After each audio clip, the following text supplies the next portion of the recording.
bade ngamba nti Daniella kye yakoze era naye victim wa social media ontegede bulungi nnyo nti social media has never solved any problems when it comes to marriage issues. You're always esajjula buki busajjuzi naye kati gwe kyolina okutegeera nti bw'abanga yawangula olutalo luli side eri naye nze nkulaze from the beginning nti ebikola obufumbo nga bijja bikola ki bitambula. Violence is not an event, it is built up slowly. Kakati ye teyamukozeko violence kubanga mu mateeka ye mukyala wa Chameleon, kati naye yakoze violence ku Chameleon. Eyo violence anti amuddizaako naye ku kye that's what I'm trying to say. Kakati who is blaming who? Oli ku YouTube channel agaliwo tuula kalira emboozi egwa makerenda. Waliwo omukyala yagenda maaso n'okubanga asibwa omusango olw'okutta bba. Omulambo gwa bbaawe tegwalabika wabula kyali kikakasibwa nti yali asse bbaawe era nti yali afudde. Ne bamusiba emyaka gyali 10 okusinziira ku bujulizi bwe ba assessinga n'ebiringa ebyo. Wayita emyaka 10 omukyala afuluma. Mu mazima nga omusajja yali tafudde.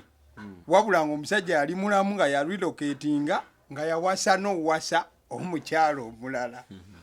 Omukazi ono kye yakola kwe kufuna emmundu n'agenda n'akuba omusajja n'amuttira ddala n'afa. Yakola bulungi nnyo. Omusajja bw'amala okufa omukazi ate ne baddamu ne bamutwala basiru bagwagwa bamusibe ku lwa madda. Lwaki? Ekibuuzo goba gwe mulamuzi omukazi yali asaavinga naye ng'ogayite yafa. Ekibuuzo omukazi omusalira omusango mugamba tambula ogende efa ng'ate ku luno yasse anti eba square kati lwali bamusibira bwe nze nange nkunoonya n'enkutta nkubuulira kubanga leka nkubuulire. This world is a fair world. Katonda bwe yali atutonda yatutonda nga it is a fair world naye ffe tuli very unfair. Nze nange nkunoonya ekino tukiteeka square liba bbanja. Abasiddi omusunsuzi erinnya eryange agaliwo gwe mukutu kwe tuli Mwami Obote nga tanakubuuzaako njagala kutegeeza ku ssomero lya Agape Christian School. Alino lisangibwa Bwamakulu e Katemu kilometers 2 zokka kuva ku Masaka highway. Mutwala abaana waliwo abakyala bali ewaka nga bagamba zisobola kukola kuba abaana be bakyali bato.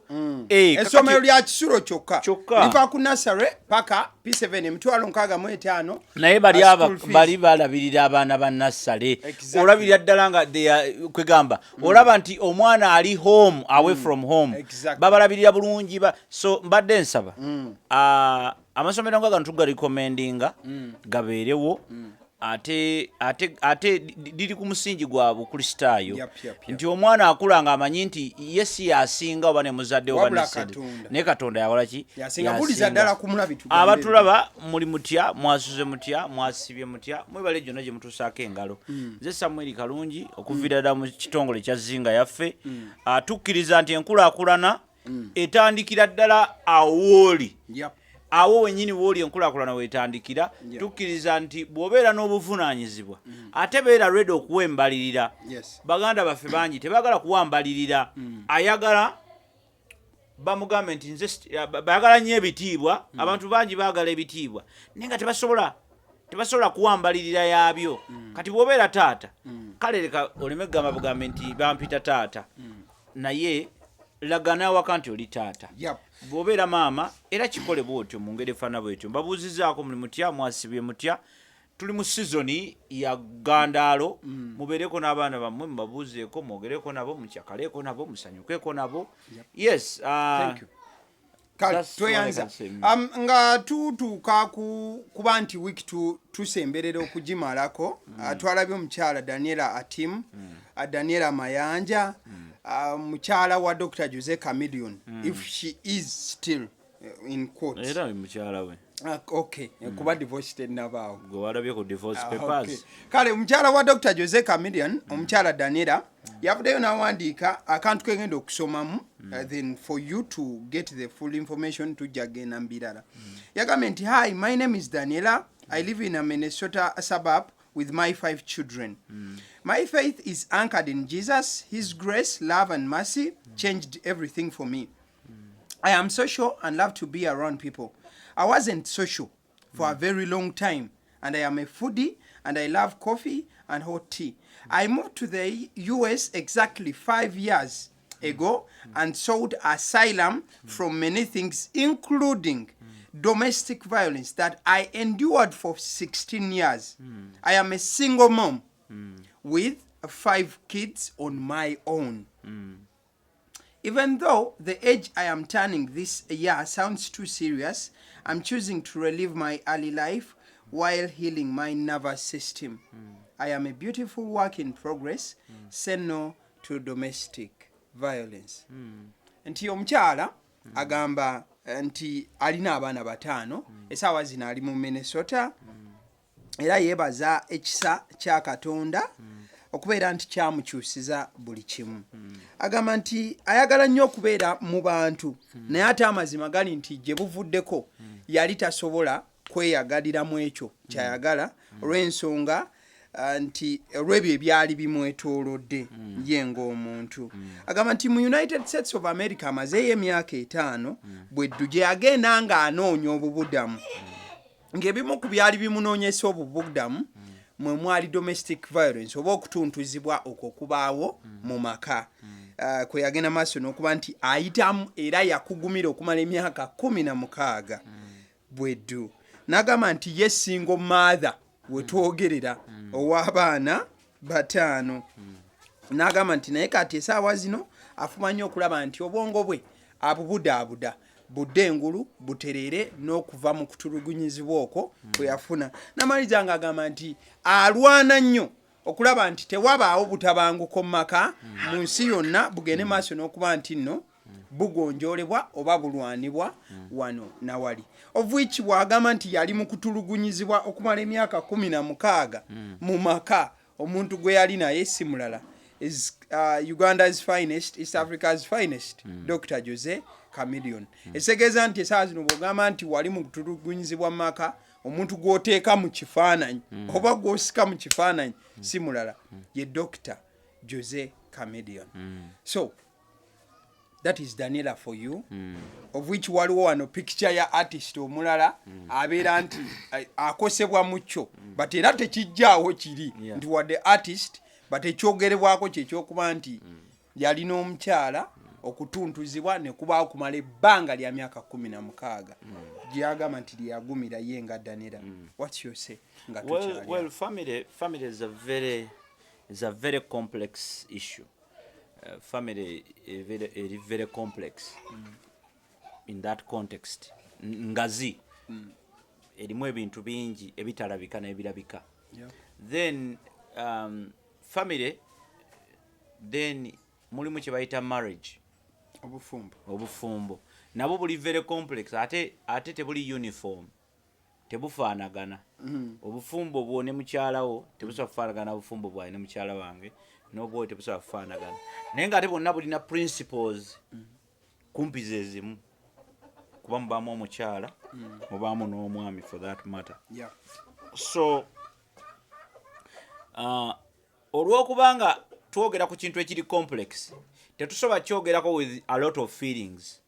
Tuba tulina kyogerako mu ngeri eri very scientific ate ngeri practical. Family eri very complex, very complicated, but also very sensitive. Nti buli kyokwatako oteekedde okubanga okyegendereza kubanga kisobola okwokya. Okitekedde bulungi nnyo.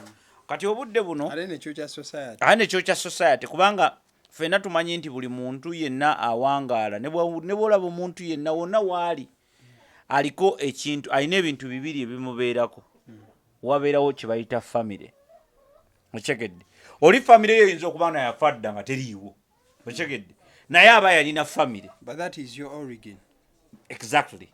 So now, and this is where this is where most people get into issues. Then now obufumbo n'entambuza yabwo obufumbo tebuli uniform. Omanya obufumbo buli very funny. Obufumbo kintu kyoyingiramu n'ofuna ne certificate nga tonnaba butandika. Experience basically kibanga okutwala ku ssomero ne bakuwa ebbaluwa ya university nga tonnasoma. Transcript.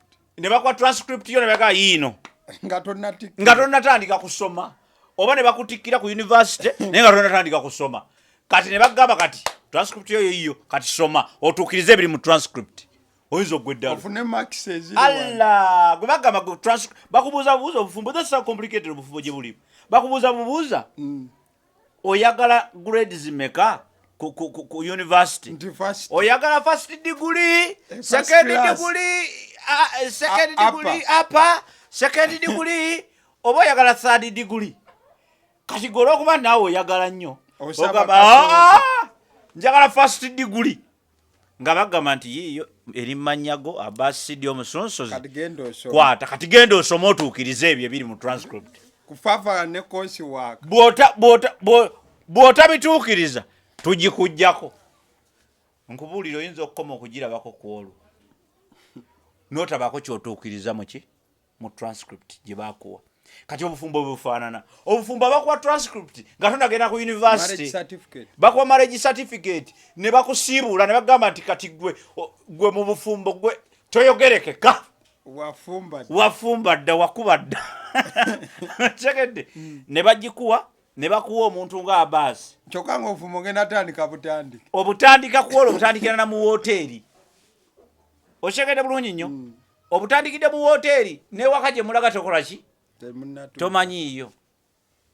Muganda wange obufumbo buli very complicated.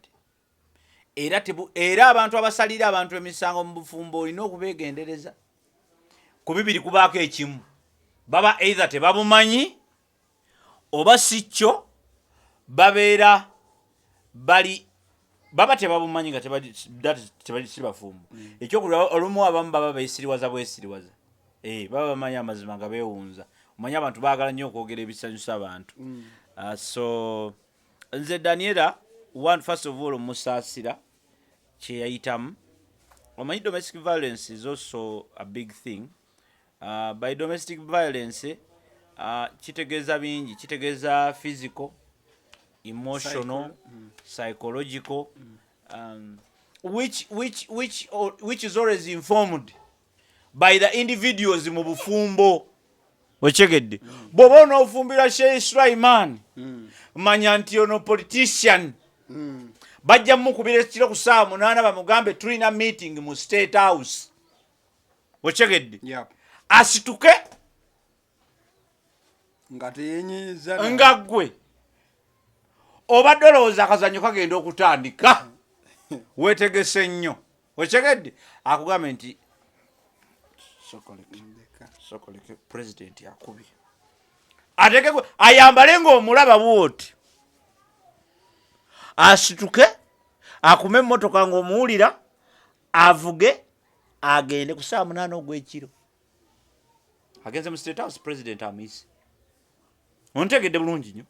Tasobola kukirinzaamu yadde eddakiika. Bamugambe tukubadde eddakiika 4 ng'oli wano.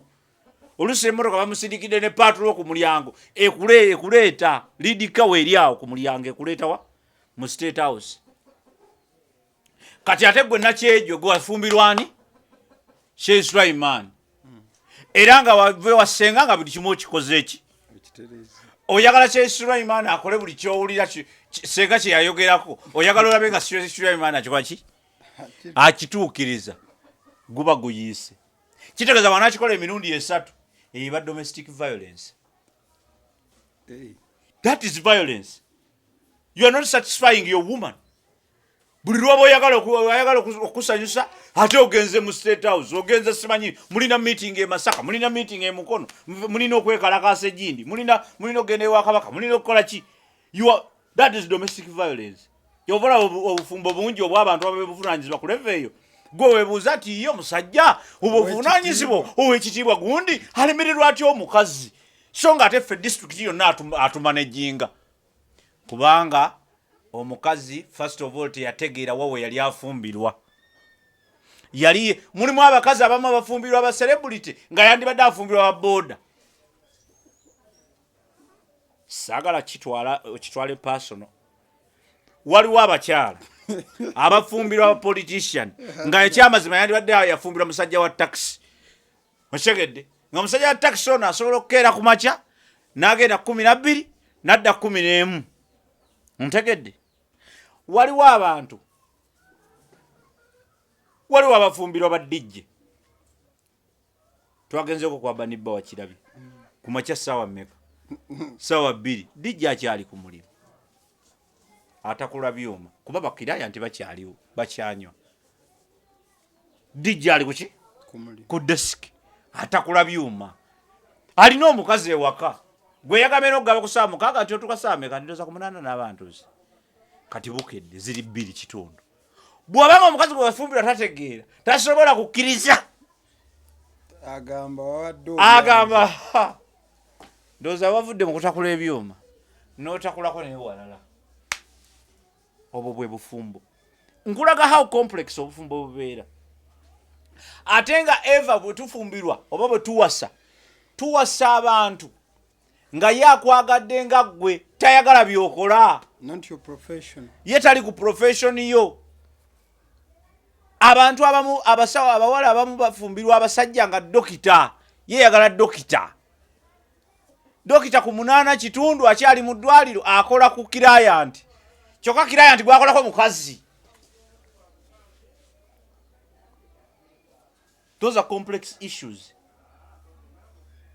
Kiro saa mukaaga ng'oli akuba essimu pressure zinkubye dokita wange. Pressure zinkubye nkoze ntya. Timuli ludda wa. Eno mama nakangwa agamba. Ali mu kugamba. Dina gacholaga wa. Chanti client yankubidde. Tali client ki. Agenda okebera nga client madamu gundi. Ku 8 agenda. These are complex issues. They are not easy to wake up in the morning and go, gundi muchamu oyo, muchamu nyonyo, oba gundi oyo mutufu nnyo. It is not easy. It is not easy. It is not at all. Na ebyo nabivaawa mu inception. Otegedde omuntu gwogenda okufumbirwa. Otegedde tugenda tambula tutya. Kubanga abantu bangi kati abawala, for example abawala. Banoonya nnyo abasajja abalina ssente baagala basheyi Sulaiman abo. Otegedde? Ye tayagala kumanya kirala. Atunuulira biri kungulu. Tamanyi Sheikh Sulaiman ssente azijjawa. Tamanyi emmotoka eri gy'avuga agijjawa. Tamanyi ebyo amanye eki? Ssente. Kakati oluusi n'ogwa mu mbirigo n'omuntu nga si ekika ky'omuntu kyewandibaddemu. Nga gw'olira lijja. Olira lijja yasinyo gye wakulira omanyi taata akomawo saa 11 waka. Kati you cannot stand omusajja akomawo saa 8 ogw'ekiro. Ate n'akeera 12 nga tomusobola. Wakula olaba ki? Wakula omanyi birala. So you must adjust. Kati if you cannot adjust then avoiding mu ntandikwa wennyini avoiding n'ogamba kino sijja kukisobola. Ontegedde bulungi. So obufumbo, that is how bufumbo is. Someone can be violent. Nga violence eva ku stress. Gwe gy'okozinze. Olina okumanya nti si kirungi omusajja akuba omukazi aba musiru. That is in that context. Aba musiru. Naye ate n'omukazi olumu alina okubibwa. Ne taata. Wali abakazi ng'okutegeera olina mukuba. It is so sad. Tetwandibadde tetukiisana mu kamwa kubanga lwaki okuba omuntu gwe wenkana naye emyaka. Gwotazaala. Kyandibadde tetusobola nakiisa mu kamwa. But that is the truth. Wali abasajja ng'agamba nti ndeka empize ezinkuumidde omukazi oyo senga si mpize mukuba. Senga si kumu. nga n'omukazi akimanyi nze n'ata era senga teyankuba yayitajja kunsobola tammanyiira ontegedde. So these things because twogera ku bufumbo bubeera mu bantu bakulu teri afumbirwa nga alina emyaka 12 era eryo mu mateeka kiba kikyamu ontegedde. Abantu betwogera ku bantu bakulu era wano waliwo kati agamba kisajja no kyogedde point amagundi nze senga simukuba senga musobola okyegedde bulungi nnyo katate wali offe abatakuba nja kukuba n'ebigambo ebi bikulumira omwaka mulamba waŋŋamba luli ntetetetegabati ng'ate waliwo agamba nti nze bba wange tayomba bwe ndaba asiriikiridde nga mubeera wala aba agenda kunkuba aba abinda abajja empiziba za kutonya era bwe muvuma nga nfuluma wabweru okyegedde. That is how bufumbo bwe buli. Waliwo abantu abamu nga ne lavu yaabwe eva kumpi ng'era olwekubakubamu ebibiri ogenda bali ate nga bali mu kitanda nga bali mu kitanda bebisonyiwa mukwano I'm sorry waliwo nze abasajja bemmanyi nga tasobola kumala mwezi nga takubye mukazi we era n'obabuuza naye mmwe mukikola mutya naye nga omukazi tanobangako nga beeyagala okufa. So the idea obufumbo buli complex. Waliwo ebintu bingi byotasobola kunnyonnyola ku bufumbo n'obumalayo naye ebiseera ebisinga ekintu kyonoonekera mu ntandikwa gwe wali ofumbirwa wali ofumbirwa ki era wali ofumbirwa kubeera ki kiki kye wali oyagala okulaba mu makaago because osobola kizimbamu oba okitegedde bulungi nnyo.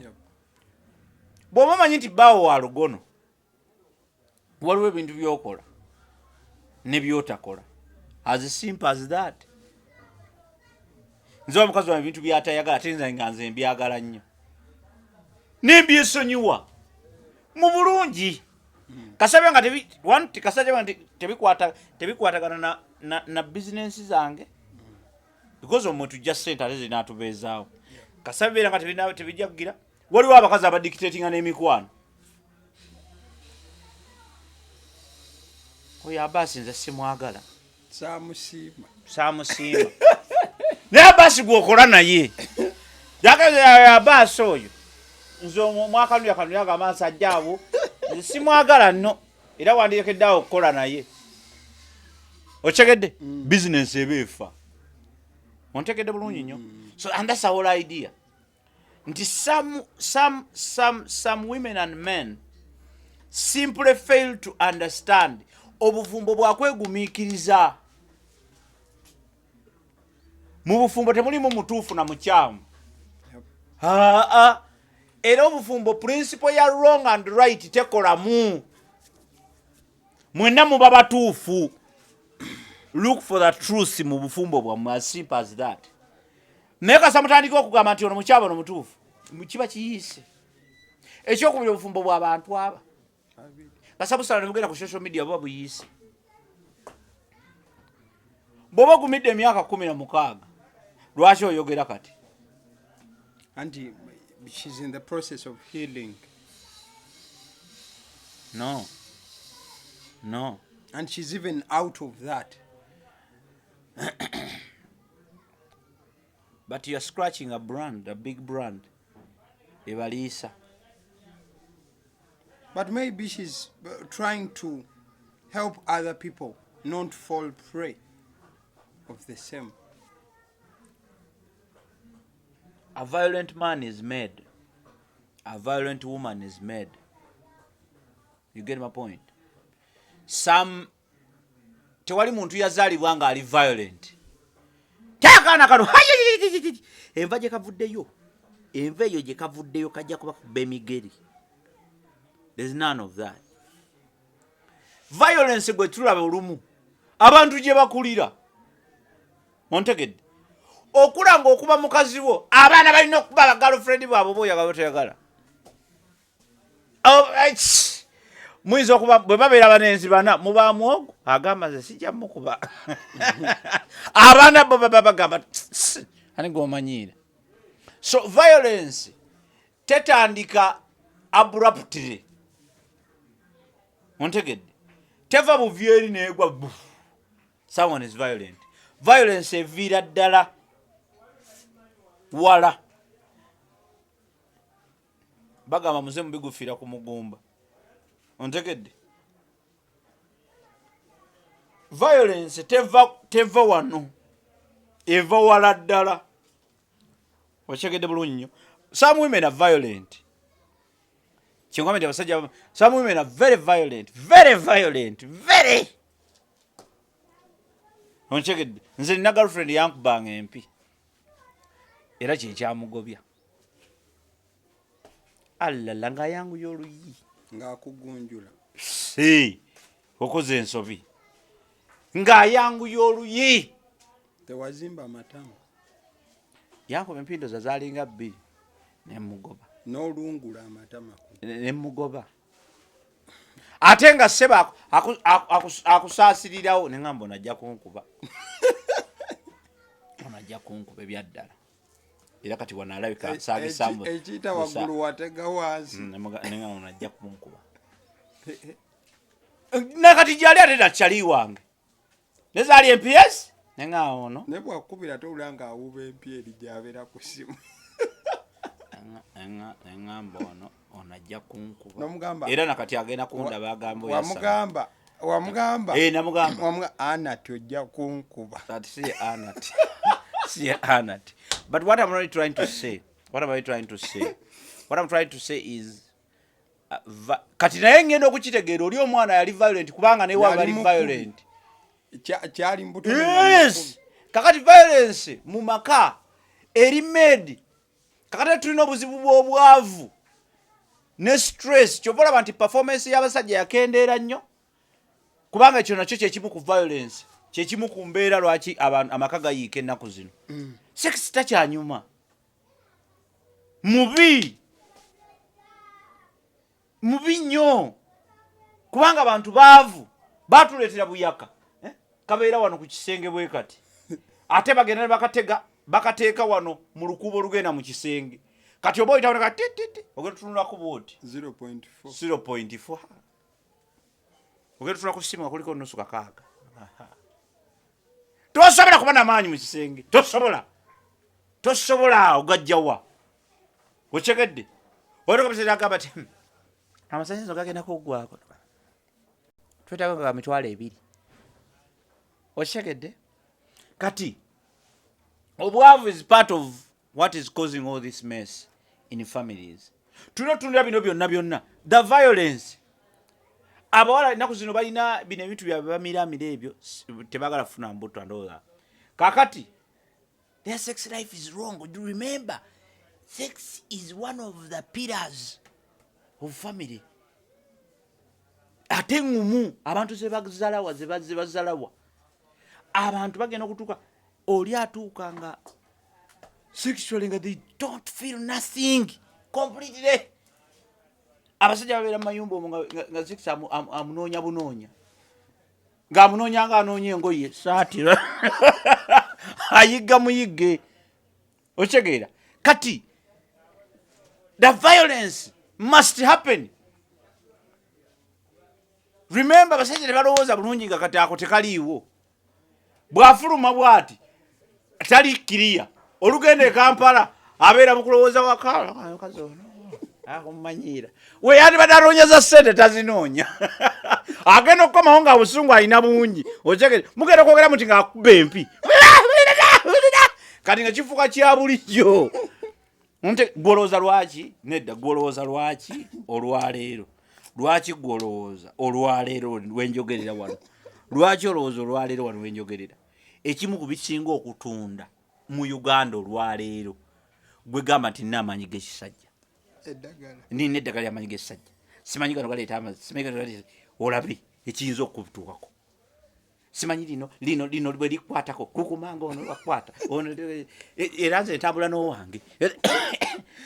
Njagala nkubuulira olwaleero ekyo mu Uganda today it is one of the most selling product. Gwe gamba nti ntunda manyi g'ekisajja osirike ne bwomango yenganfuufu nokakano bokateeka mu mazzi balla abakiraya nti bwaba nabo beewunya no beewunya banywa gali ne bayinza okunywa ne bye batategeera but because of that. So obufumbo bulina pillars nyingi, bulina ebintu bingi ebibukola. Kakati ffe tutunuulira nnyo byakungulu okigedde bulungi nnyo. We must look at all these factors ezirese domestic violence to rise. Okigedde sex is one of those things ebirese domestic violence okubeerawo. Goloza lwaki abawala ku street babeerako nako kigambako olulala ne kugamba nti ekimu ku bikibabeezaawo balina ababagula. Kiraya gundi market eri waggulu nnyo. Abaya akagenda mabwa ate tulolazeewa balinga baboda obadde ogenze balina ne bakira waliwo balina ne bakira ya kyalo sikusanzeewo wano kiki oluwa tie kanzi kankomewo mbadde maliza wano nagwe mbadde maliza wano kyo mumaze nti nzize. That is why tulina ebizibu bino byonna. So kati families zigudde, family values zigenze zifa. Ekirala ebintu ebyalungamyanga family zabanga kanisa chachi. Kati chachi zetulina zaba bujingo. No, don't do that. Njakukuba oluyi by the way. When we are talking about serious, these things are going to help people. Churches zetulina bapasa betulina be bapasa bujingo. Esaawa eno yeye nyini talina ki. Esaawa eno kati ye already ali violent ku family. Yavuba omukazi namukola bwati. Kati yayinza okubulira mu byobufumbo. Tasobola. Andi kugambe kiri scientific tasobola agenda kubulira ki. Kuba kati jukira omuntu wogendere wa kansala nga bitabuse kyo omukazi agenda okigedde yanyoga nti nedda tekirina kuba ontegedde tekirina kuba ontegedde kakati agenda kugamba tekirina kuba nga yorode yaleta danaleta ne spare tire n'agiteeka ku mupiira n'agisiba kule n'enywera guli eri gwayononeka dda aina spare tire kweri. So kyengezaako bagamba nti family ebintu ebyali biwanirira family byonna byafa. Chachi zaafa. Chachi kati abakyala baffe basabira mu chachi ezo. Ontegedde aveno gyavudde n'asabiramu eyo chachi. Bw'atuuka muli agenda otuuka muli nga bagamba nga balina gwe bagobye. Ochegera ngoli byakisiro oba tulekeraawo tugendeka. Gwe walese ebintu by'obufumbo nagamba by'obufumbo zembi era liikya nnyo kubambi manyi nnyo. I don't know why. Gwe kati esaawa eno lukiyange oyo alina gy'asabira.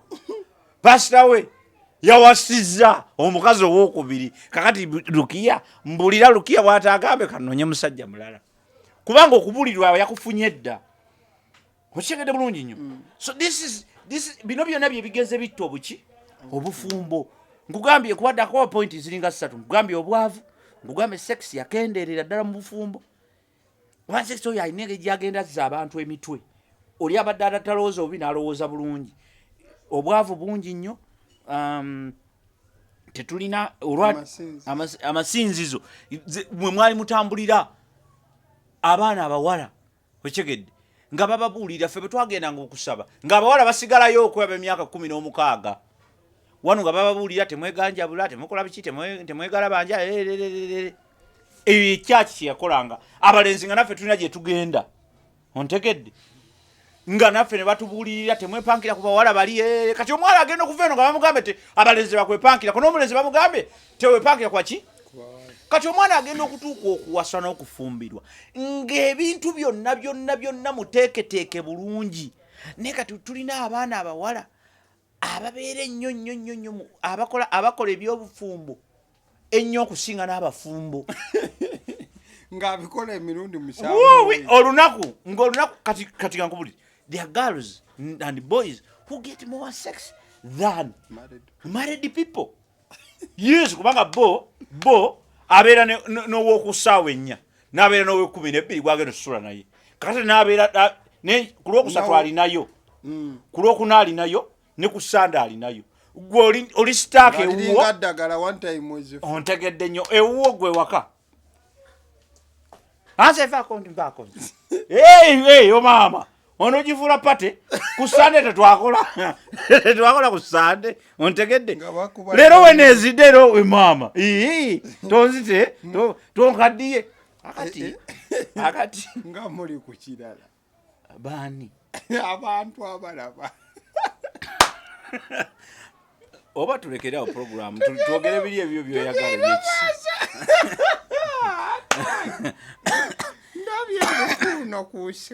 so kikyengezaako okugamba abantu nti we must go back to family values ne tuziwa ekitiibwa okegedde we must go back to those family values ne tuziwa ekitiibwa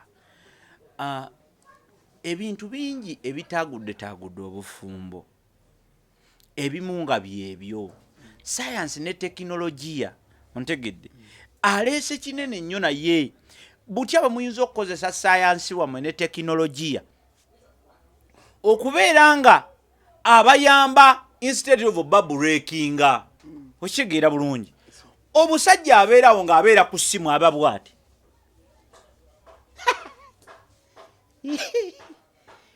ne mukazi we muweereze kamuli oktegedde so that bwakulaba ku ssimu talowooza nti olina abalala b'oyogera nabo mufuule bize naye muweeyo akamuli mubuweerezeko I love you, how have been your day, what's happening, are you okay, I was missing you, ne bwoba tomumissinga oktegedde because why it is buvunaanyizibwa obufumbo buvunaanyizibwa therefore olina okuwembalirira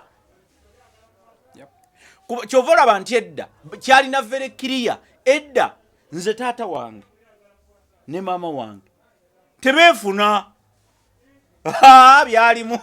byalimu ya Allah mumpangi toyingiraawo tosalaawo oyo omwana gwe tukuleetedde oyo namulingizaako mu kadeni nga wali ti bwe musazeewo ti maama we yooli ne taata we yooli okyegera kyengeza kugamba nti luli baali bakikola n'okitukolera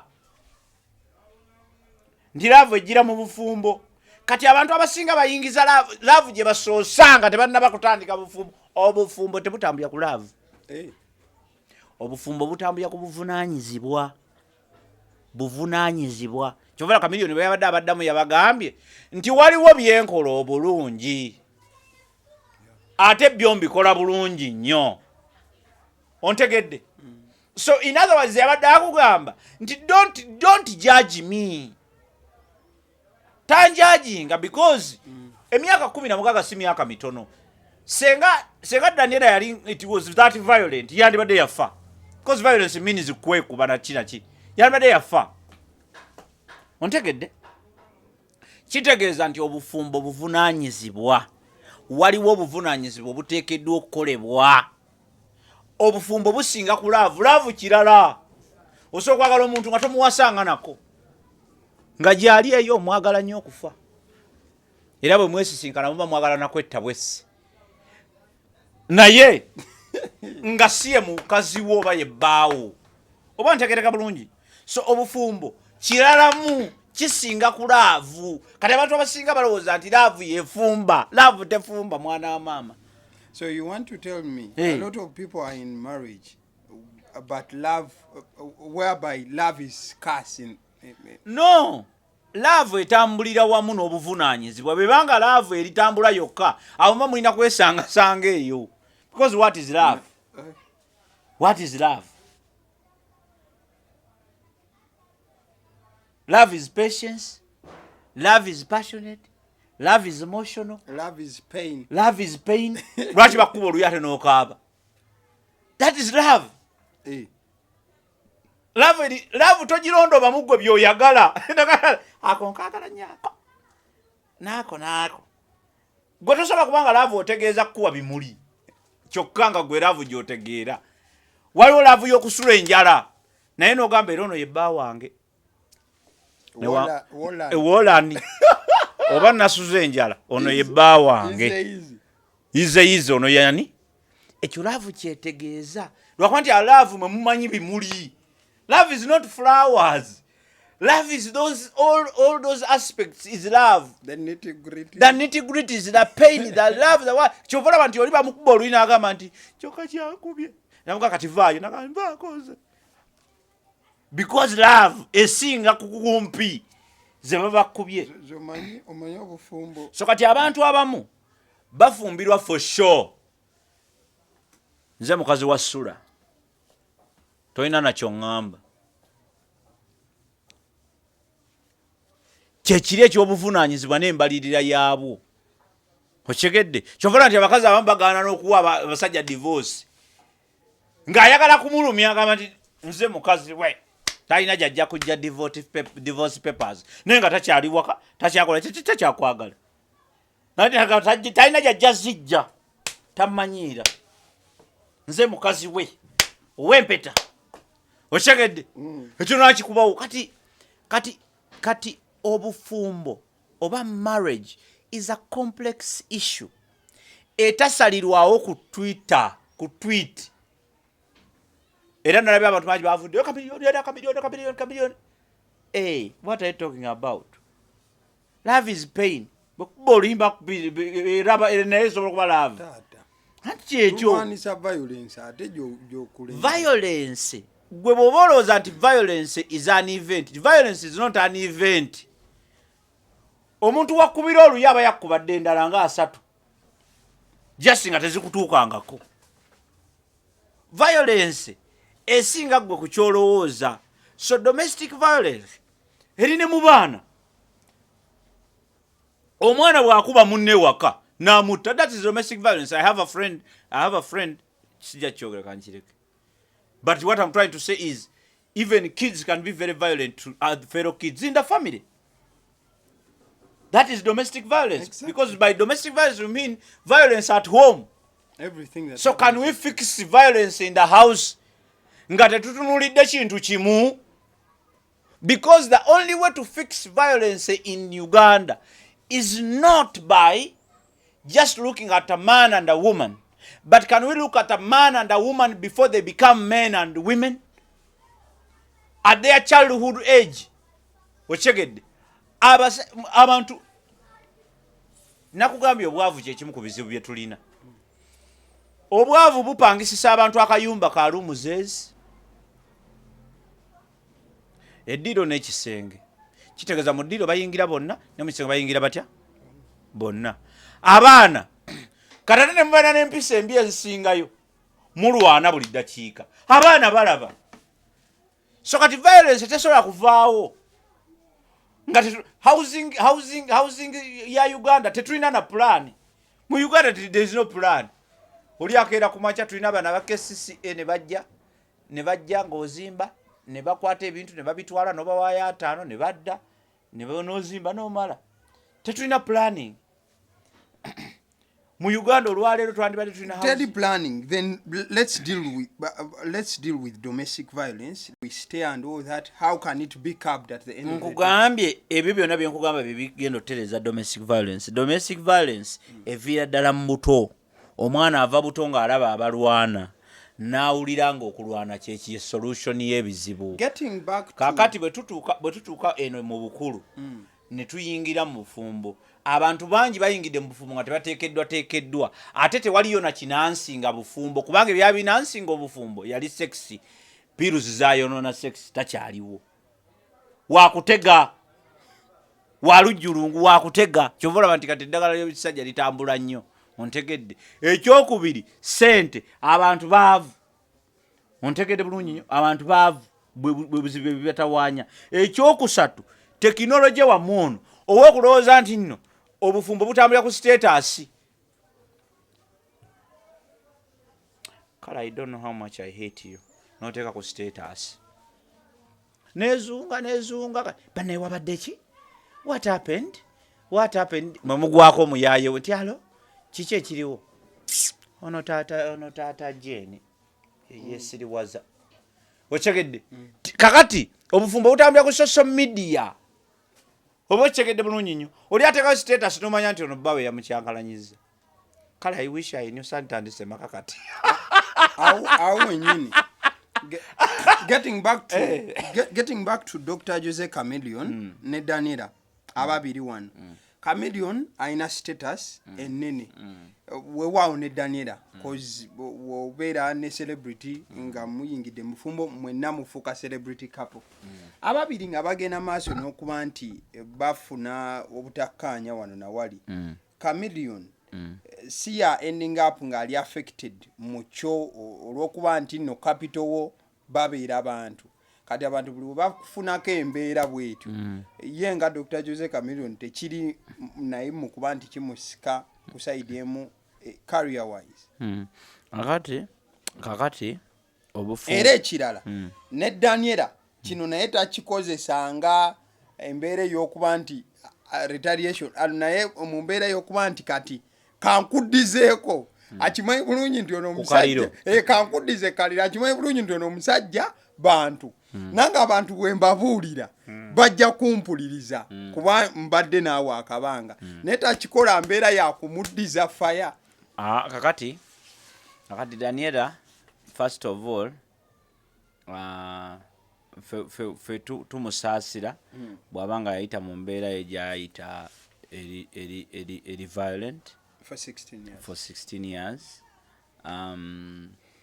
yeebale kasolutalo yaluwangula bade ngamba nti Daniella kye yakoze era naye victim wa social media ontegedde bulungi nnyo nti social media has never solved any problems when it comes to marriage issues. You're always esajjula buki busajjuzi naye kati gwe kyolina okutegeera nti bw'abanga yawangula olutalo luli side eri naye nze nkulaze from the beginning nti ebikola obufumbo nga bijja bikola ki bitambula. Violence is not an event, it is built up slowly. Kakati ye teyamukozeeko violence kubanga mu mateeka ye mukyala wa Chameleon kati naye yakoze violence ku Chameleon. Eyo violence anti amuddizaako naye ku kye that's what I'm trying to say. Kakati who is blaming who is more violent than the other? Ochekedde bulungi nnyo ye Chameleon taposting anko ku ekyo abadde nga violent mu nyumba kakati ono abadde violent outside. Who is more violent than the other? Because tumaze okutegera violence kyeki. But she's expressing herself and helping fellow women not to go through the same. Ekyo kituufu nnyo and I'm okay with it. My only challenge is who is blaming who and what basis ogenda kusinzira ku ky'okublaminga ani oba okitegera bulungi kubanga obufumbo bwatagala mu Uganda yonna ne mu nsi yonna obufumbo bwakola ki naye kyabutagaza weekiri kubanga era mu Uganda yemu mulimu abantu era abafumbidde emyaka 7 emyaka 5 era mu Uganda yemu waliwo abatafumbidde yadde omwezi mu Uganda yemu waliwo abekyayidde ku mbaga ontegedde so kitegeeza nti obufumbo goes beyond what we see just the two people. It means the society we are living in. Omwana anafumba ava wakanga already mufumbo ngajja kubeera mufumbi ng'akyali waka mu maka ga mama we ne taata we alabika nti ono ajja kufumba lwaki bamuteekateeka. Kati challenge tulina tetukyalina institutions ziteekateeka bafumbo kubanga church yali bateekateeka yafa. Gundi yali bateekateeka kubanga religious institutions ziteekateeka abafumbo okyegedde zo zaafa tezikyakikola. Twalinawo communities ebyalo kwe tuwangaalira nkubeerako bano n'abakyala kwabangako abantu nga be bavunaanyizibwa ng'omuntu tannanoba nga entuula zibanga 8 okitegedde era ng'omuntu bwe yanobanga kyabanga kive nga kirabikirawo ng'omuntu alaba nga kibi nnyo okitegedde nga kiwerekerwako ebintu ebirala bingi olwaleero okera bukezi maama gundi nga takyaliwo maama gundi yalagawa maama gundi yanoba okitegedde bulungi naye it was a process engumu ennyo nga tosobola gikaringa on nga negiolaze bakubuuza gwe obovaawa omwami omulesa ali atya wabeeranga wennaku 2 nga bakuba ew'omwami owaayo naali eno kiki ekigenda mu maaso oba okitegedde bulungi nnyo olwaleero we don't have that kind of order kubanga abantu beewasa bwewasa okitegedde mwesanga ne mweyagala ne mugenda mu bufumbo ne muzaala omwana mbuola omukoze family ng'eba esimbudde okitegedde temuliiko accountability neegi tewali wagenda babuuza nti abasi totuswaza taliiwo okitegedde bulungi nnyo so and this is where we have all these issues so kati gundi ye lucky enough Chameleon yawasa mukyala we embaga yali y'amaanyi yali mutunga awo yali gundi yali bayitawo gundi yali awo bina mutungo bina awo mweyo chachi yaffe yawo helicopter neita mu bangeti era embaga yali ya tabbu so kiche tugezaako gamba nti tulina okuddayo kunona entuufu Chameleon agamba yesi malayika agamba nti yageza yes era Chameleon bigambo yogere byabadde byamagezi nnyo yakugambye ye yagambye byasobola okukola abikola buki bulungi nnyo byatasobola weebiri kaakati obufumbo nakugamba bwakwegumiikiriza waliwo obufumbo si bwabagezi by the way bw'oba oli mugezi obufumbo buleke obufumbo bw'abasiru obufumbo si bw'abantu bagezi obufumbo bulinga bukulembeze bw'abasiru oba olina okuba nga owuliriza olina okukola ne botalina kukola nabo olina okukakkana olina okwesiriwaza olina okulogwa obufumbo balina okuloga abantu bagamba nekyo kyabasi omukazi yakiroga era kazowulira nga otuuze kweyo levo omanya ofumba omanya onnyikiza bwe kasaba gambanga kino kiroge oyo muloge naawe mukazi amufuga alinga etabbu fe tuva mu mabaala okitegedde n'oleka lawundi tebo nga bayeko biyo omulala bataddeko emizinga gikoma eri giti nobagamba neka ngende onkitegedde kati olagawa ti maama aneti namugambye nagambe maama aneti saawa 3 kati zizino 4 ontegedde agenda tabuka ono nomukazi oyo amutwala nebola bagenda wano olina okuba omusiru yamuloga awo kasawulira nga bagamba nti yamuloga gwe kwata kaboda obalinnya kamotokako genda mu buloge bwo awo ojja kusobola obufumbo naye obufumbo si bwabagezi bwabafala as I'm winding up Chameleon is a brand. In fact, to me Chameleon is a tourist attraction for Uganda. So tetwandiyagadde bufumbo bwe obubwenga ye butandika okugira manyi ffe tulina olwokuba tulina amaalo mu Africa tulowooza nti breaking the ice is the best thing. Agamawulire nze nga fulumiza tulowooza it's the best thing naye kati ku bantu nga ba Chameleon is a country asset. Ontegedde mu mbeera yonna mu bannamawulire nga musaasanya amawulire gano mulina okumakinga sure nti you protect his image because his image is very important ku Uganda okusinga any other thing kubanga tulina okukkiriza nti naffe tulina okuyisanga Abamerika nti omusirikale omu bw'ati ategeeza kinene nnyo eri Amerika kati omuyimbi nga Chameleon ategeeza kinene eri Uganda ontegedde tetusobola kukkiriza kumukakanya in the name of domestic violence because domestic violence ngazi waliwo n'abali mu kuba nkyakaali kati nga nabo bennyini ebyabwe tebikola ki tebitambula bulungi. Tulina just kuzimba institutions okigedde nakugamba institutions zaffe kyekimu ku bintu bye tulina okuzimba. Ekyaki ziddewo zibeere kyaki abantu abatali ba pastors bagobwe bave ku bituuti okubuulira abantu enjiri kubanga abo be banafuyizza obufumbo. Osanga pastor nga yakawasa kati nga haji ate pastor okigedde bulungi nnyo kati abo be banafuyizza obufumbo nti amwana ng'oyo atimu yandibadde alina engeri gyakihandolingamu oba gye yakihandolingamu whatever it is but a statement gye yakoze yabadde eva ku mutima definitely naye we cannot blame anybody. Nze nkulaze lwaki sobola kunenya Chameleon ate nkulaze lwaki sobola kunenya Daniella okigedde but it is an idea of can we learn from them ontegedde nti olaba kituuke wa Chameleon alina sente is a doctor wakabi yasinga mu Uganda East Africa and Africa all over bwaba kiba kisobola otuuka ku Chameleon kitegeeza ate ggwe atanansiyo atalina yaka atalina yaka atanansi abeera ekigolooba kitegeeza nti no one is safe. The best way to do it is can we bring back the glory of family starting from within.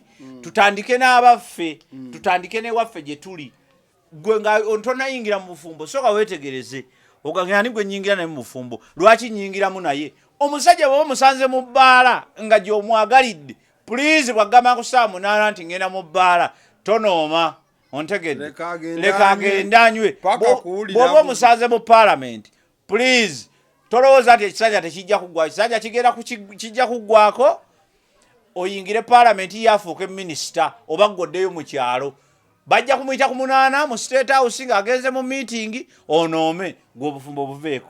Kitegeeza ki you must be informed from the beginning. Ekyokubiri musiriwaleeko mukkirize babaloge ontegedde kkiriza omusajja towaggala todda mu mawaggali nze mukazi nze mufuga nedda obufumbo bw'abasiru olina okuba omusiru asooka asembayo bakuloge oli agabe bajja kuloga era ko kasowuliranga nga bagamba nti oyo omukazi alabika omusajja yamuloga omanya ofumba oyo omukazi alabika omanya nti kati gwe oli kumulamwa naye kasobeerawo nga gwe buli saa bakutenda magezi oyo asobola mukazi we akuba oyo omanya gwogenda kyayisi. Mwami Obote gwembeera naye n'agayagayamuko ku nsonga abasiddi omusunsuzi linnya lyange agaliwo gwe mukutu kwe tubeera ensonga nosobola okuba nti ozifuna. Rukia yabadde ku camera. Thank you so much.